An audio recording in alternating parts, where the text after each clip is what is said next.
Welcome back, team, on the journey to transform culture. I'm Steve, and I'll be your guide. Well, folks, I hope everyone's having a fantastic day.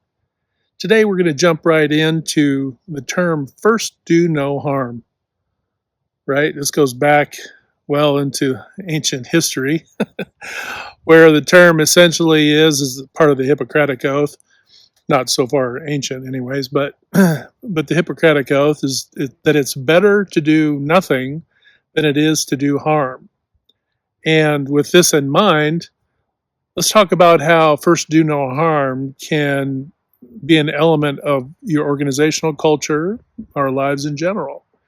First of all, if you think about it, even if you're dealing with general safety, it doesn't matter if you're going into work or if you work from home or whatever the situation, first do no harm. I mean, first do no harm might be that you get gas on the way so you don't run out, right?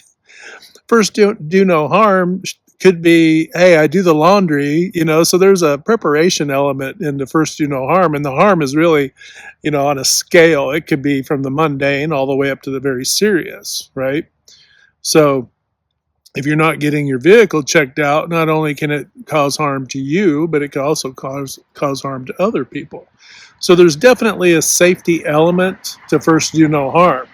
Otherwise, I guess it probably wouldn't have been part of the Hippocratic Oath, right? So, and I think it's pretty obvious and goes without saying that in the medical community, that it's better to do nothing than to do harm.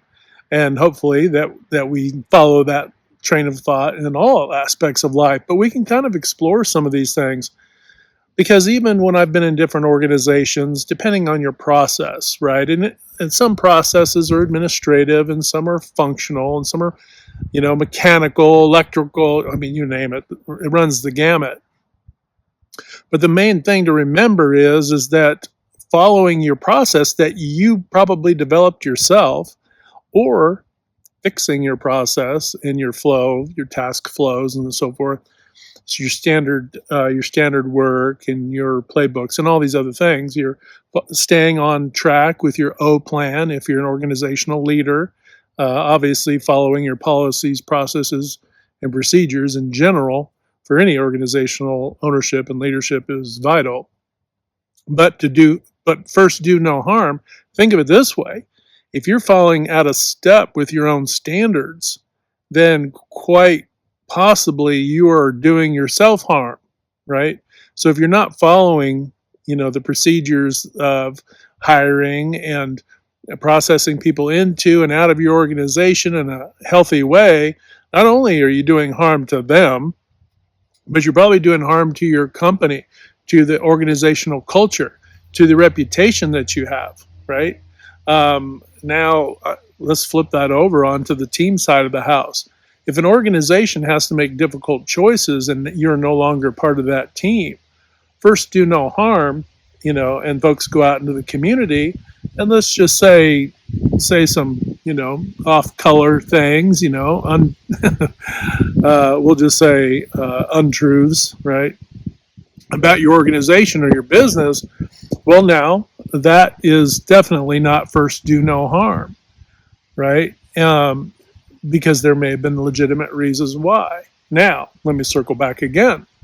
If you're an organization, you're going to have to make, a percentage of cuts to maintain the flow of your business and your organization, be able to cover all your, expenses and all these other things, your operational costs and whatnot.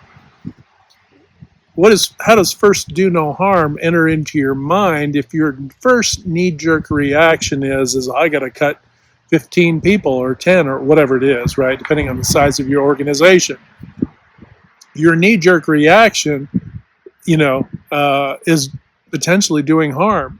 On top of that, if you back up a few more steps, and if you're got a good eye on the ball and you're seeing the way that the tempo and cadence of your organization and how, your profit and losses are falling, what makes more sense to first do no harm, to bring somebody in to help you get 10%, 20% more efficient and more productive without breaking your team in half to do it, or to letting a bunch of vital people of your team and constantly be in this breaking and rebuilding of your team because you don't have potentially have looked deep enough into your policy, not your policies, but your processes and your tasks and all these other things to find ways to maintain and even to grow. Let me reposition here. So, first, do no harm is also about being proactive. You shouldn't be that surprised.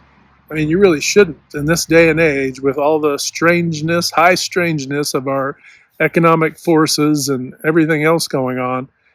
You should never be caught off guard. You should be looking well ahead and being able to look out and say, okay, first do no harm. And then you can flip that on its head and say, how can I be better prepared to overcome potentialities, right? And then we often, put this under the heading of risk. The difficulty with the risk is I don't think it hits home hard enough. First, do no harm. You're harming yourself not to be proactive. You're harming your team, right? In a similar way. You're harming, even to the greatest extent, your customers who may be relying on you for products and services for their own business, right? To be able to grow, thrive, and to be productive.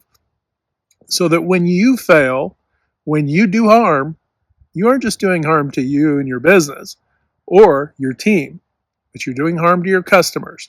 And by proxy, you're doing harm to the customers in the communities, right? The end users of all products and services that your organization may be third or fourth tier supplier to.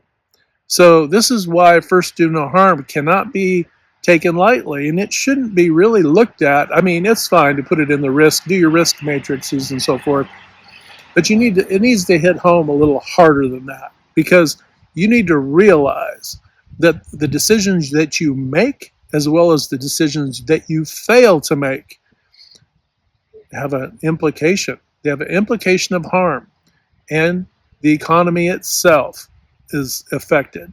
Not only do the people in the communities who are using products and services, but the overall economy. So just wanted to touch base a little bit on first do no harm. Hope everyone's having a fantastic day. Apologize for the background noise.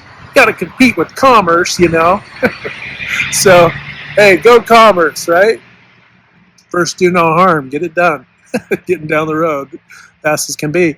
And with that being said, don't forget to hit the good domino 3 to 5 times a day to uplift, motivate, inspire, and just encourage folks.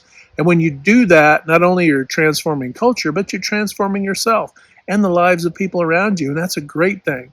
And that's definitely a way we can protect love. And in the process, we're doing no harm, right? We're first doing no harm.